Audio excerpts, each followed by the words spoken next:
Grabe, dilubyo, kalamidad. Grabing baha. Ha? Ilang araw na baha. Isipin mo, may gobyerno ba tayo? Nasa rin mga rescue boat,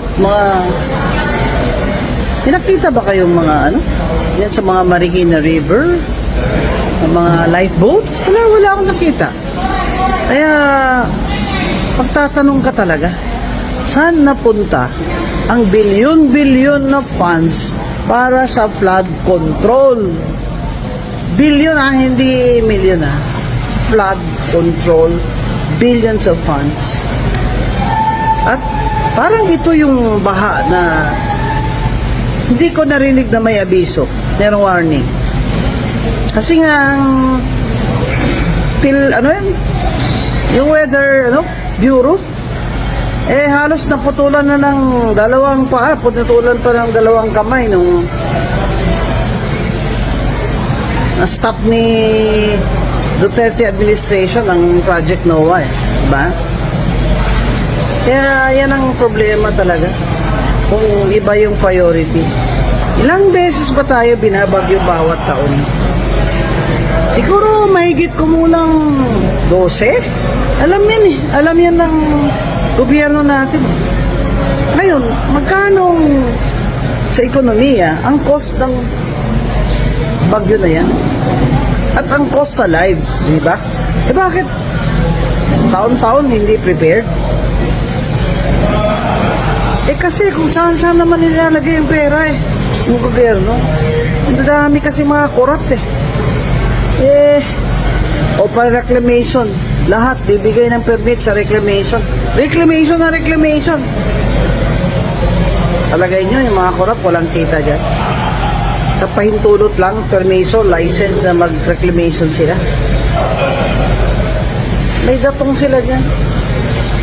O ikaka-reclamation nila, saan ba pupunta yung tubig? Diba? Baba talaga. Pwede bahang-baha sa Maynila. City of Manila. Diba? Yun naman sa Quezon City, andun kasi yung dam. Diba? Pero naman, taon-taon, ganun. Alam na natin yun. Hindi naman ang solusyon ay ililikas lang yung mahirap. Yan ang solusyon.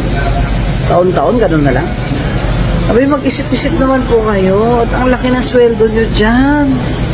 Ang lalaki ng mga pondo dyan. Nasaan na po yung flood control na funds? Dapat po, suriin yan ng Committee on Appropriations sa kanang ating Senado. Kung hindi po ninyo kaya ay ikontrata po ninyo sa marunong ng mga kumpanya niyan. Bakit yung ibang bansa? Kinakaya naman nila, kahit bahain sila, namimitigit nila, kumbaga. At may solusyon sila. Dito sa Pilipinas, dami kasi kawatan. At kurakot ang gobyerno, talagang walang solusyon sa problema natin. At taon-taon, ilang bagyo at baha ang dadaanan natin. Sila sitting pretty. Yung mga kababayan, magreklamo kayo, banatan nyo sa Facebook nyo, sa TikTok nyo. Kailangan narinig nila tayo na we will not put up with this. We will not put up with it. Napaka-normal na titiis na lang tayo ng ganito. Hindi po to normal. Hindi normal. Abnormal po ito. Abnormal.